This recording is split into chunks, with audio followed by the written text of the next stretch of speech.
Vamos a hablar acerca de los tics nerviosos. Bienvenida, Annalisa, ¿cómo estás? Muchas gracias. Cuéntanos un poquito. Los tics nerviosos a veces puede ser algo como hasta chistoso, pero ¿qué hay detrás de un tic nervioso? ¿Qué es un tic nervioso? Mira, son movimientos repetitivos que son involuntarios, o sea, la persona no los hace a propósito y que básicamente ocurren en cualquier momento sin que la persona pueda tener ningún control. Y eso puede tener diferentes causas. Yo estaba leyendo la literatura y, por ejemplo, la mejor manera como de explicar un tic nervioso para que una persona que no tiene tics entienda es aguantar, no parpadear, y en el momento en que intentas hacerlo, pues luego de un momentito tu cuerpo solito va a parpadear, y así es como se siente una persona que tiene un tic nervioso. Algo que no puede controlar. Leyéndolo así, me quedó como que, wow, qué fuerte. Annalisa, tengo una pregunta, porque esto de los tics nerviosos le pasa a los niños, le pasa a los adultos, pero existe una edad específica en la que de repente tú digas, ahí empezamos a verlos más marcados. Sí, entre los 6 y los 10 años es común que aparezcan tics nerviosos que son transitorios. Es decir, que esos movimientos involuntarios repetitivos ocurren por un periodo menor a un año y que poco a poco se desvanecen. Sin embargo, hay otros tics o otras situaciones donde sí hay que atenderlos a nivel médico y a nivel psicológico. Los movimientos que son más típicos son el abrir y cerrar los ojos, como con un parpadeo. También hay movimientos con la cabeza, que puede parecer que la persona está contracturada o que le duele el cuello y por eso está haciendo el movimiento. Y hay otros movimientos con los brazos o las manos también que son muy frecuentes. ¿Hay distintas génesis de los tics nerviosos? Sí. Algún grupo de personas que vive esto tiene unos antecedentes genéticos, o sea, uno puede encontrar en una familia que los padres, la madre, abuelos, diferentes personas los han tenido, y entonces eso tiene un manejo que es distinto a una persona que le aparecen tics nerviosos porque alguna circunstancia traumática se las está generando y le ha afectado. Por ejemplo, un niño que le están haciendo bullying en la escuela y que nadie sabe que lo están lastimando emocionalmente o físicamente en la escuela, uno puede ver que ese niño empieza a tener tics nerviosos y empieza a hacer movimientos involuntarios. Y cuando uno empieza a evaluar al niño y hablas con la familia, empieza a revisar toda la historia, encuentras que es que al niño algo le está pasando y por eso el cuerpo está reaccionando así. Podemos confundir los tics nerviosos con hábitos que adoptamos o malas costumbres, porque a veces hay padres que dicen, ay no, es que él hace esto, pero eso es como una costumbre que él tiene, los confundimos. La gente dice es como una maña. Es una maña, es correcto. Ahí la diferencia es que las mañas tú las puedes controlar y decides cuándo las haces o no las haces. O aparece en un ambiente. Perdona que te interrumpa. Maña es lo mismo que las manías. También puede ser, ¿no? Sí, bueno, yo creo que en general en el lenguaje así culturalmente que usamos, se usan las dos palabras como si fueran lo mismo, aunque no lo son. Pero la realidad es que cuando hay un tics nervioso, la persona no lo puede controlar. Y entonces lo que es muy importante es que los adultos que están alrededor, o si esto es un adulto que está en esta situación, pues se pueda observar cuándo aparecen y en qué situaciones específicas la persona pierde ese control. Me como la uña, tic nervioso, problema de ansiedad. No, no es nervioso.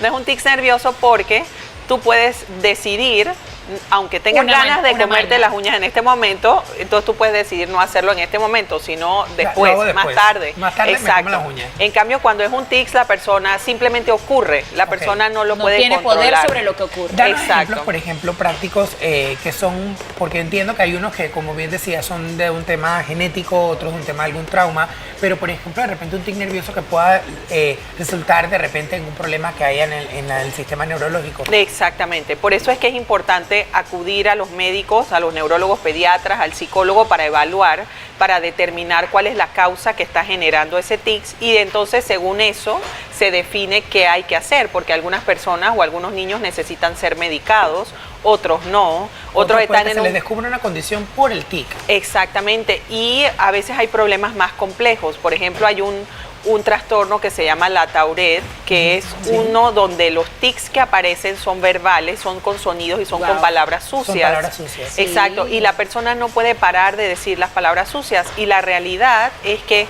puede ser percibido como una mala crianza, ¿sí?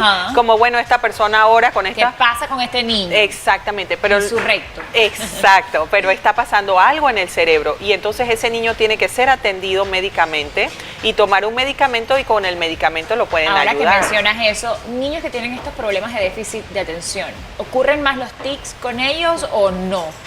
Sí, se ve alguna correlación entre niños que tienen dificultades como déficit atencional, los que son obsesivos compulsivos también. Ok. Uno puede encontrar que con más frecuencia aparezcan tics, pero durante la infancia es hasta hay como un porcentaje que va hasta 20%, donde es esperado que en la población se encuentren niños con tics. Para eso te iba a preguntar, por ejemplo, sé que hay otro trastorno obsesivo compulsivo, que es el tema ese de que tocas 3 veces las cosas, cierra la puerta 3 veces, las abre, no sé qué. En algún momento de la vida, cuando éramos niños, pues yo sentí que en algún momento, ¿sabes? Tienes esos episodios que tú Eres un Sheldon. quieres volver a cerrar la puerta, pero ya después como que se te quita. ¿Cuál es la diferencia entre eso, de personas como yo, que hemos experimentado hacerlo en algún momento de tu vida y que ya en verdad si la puerta se cierra o no se cierra, pues no es un tema, pero para otras personas persiste? ¿Tiene que ver eso con el tic? Sí, la diferencia ahí está en lo que está ocurriendo en el mismo cerebro. Ok. Si en el cerebro están faltando neurotransmisores o hay un desbalance químico, entonces ni aunque quieras vas a poder parar de hacerlo. Ok. Porque hay una situación que es biológica, es neurobiológica. Pero en otra ocasión uno ve entonces los niños que tienen muchas características que son transitorias, que es lo que tú estás comentando, que pasa por un periodo de tiempo y entonces ya después no se sigue presentando. Por eso es que cuando los niños están pequeños es muy importante observar al niño.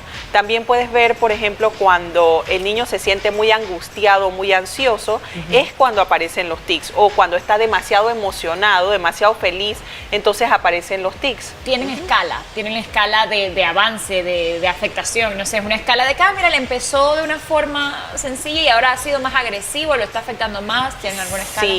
Sí, y ahí uno ve cómo cuando los tics empiezan a limitar la vida diaria de la persona, quiere decir que ya la gravedad es importante, mayor, claro. y es mayor. Por ejemplo, si tú estás con un niñito que tiene algunos tics y de pronto te dices que yo no quiero ir más a la escuela porque los demás se burlan Del tic, del claro, tic hay que y yo atenderlo. no lo puedo controlar, Claro. y yo no quiero ir más a la escuela, entonces tienes un problema que tiene ¿Serio? Exactamente, Sí, y ya ahí está se teniendo, como complica. quien dice, Sí, es un problema que lo va a afectar en su desarrollo. Que lo afecta, exacto. O por ejemplo, si tú tienes una vida profesional, vamos a decir que eres una adulta y estás haciendo el tipo de trabajo que ustedes hacen y Sí. empieza a pasarte esto sin control, entonces empieza a afectar tu supuesto, vida diaria. por supuesto. Entonces ahí hay otra gravedad. ¿Hay alguna correlación de los tics con, por ejemplo, personas tartamudas? Sí, hay algunas correlaciones y de hecho a veces hay ciertas situaciones que con frecuencia están asociadas con los tics y ese sería un ejemplo. Ok. Sí. Pero es Los tics importante entonces nerviosos- atenderlo.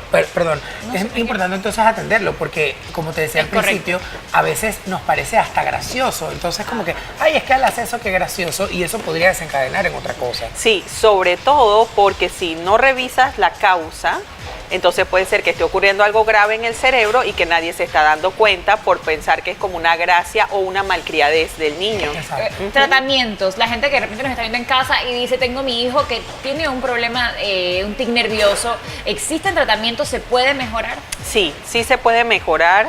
Mientras más rápido intervengas, vas a solucionarlo mucho más rápidamente. Y mientras más jovencito es el niño, también es más fácil de intervenir para poder ayudarlo. Ok. Tienen que ir con un neurólogo pediatra o con un psiquiatra, que son los psiquiatras de niños, y esas personas hacen las evaluaciones médicas necesarias para determinar la causa y ver si hay que medicar o no hay que medicar. Y al mismo tiempo los niños hacen tratamiento psicológico para poder ayudarlos a reducir los niveles de ansiedad. Claro. Que es Nos excelente. nos tenemos que Sí. ir al cambio, pero quiero rapidito que nos digas, por ejemplo, hablaste de esos tics que tienes, de que, ay, es que la abuela hacía esto, el papá hacía eso. Y nunca le pasó nada. De todas maneras, esos hay que revisarlos también, Sí, ¿no? de todas maneras hay que revisarlos, así es. Gracias, Annalisa, entonces, por estar aquí con A nosotros. ustedes. Interesante tema, me gustó.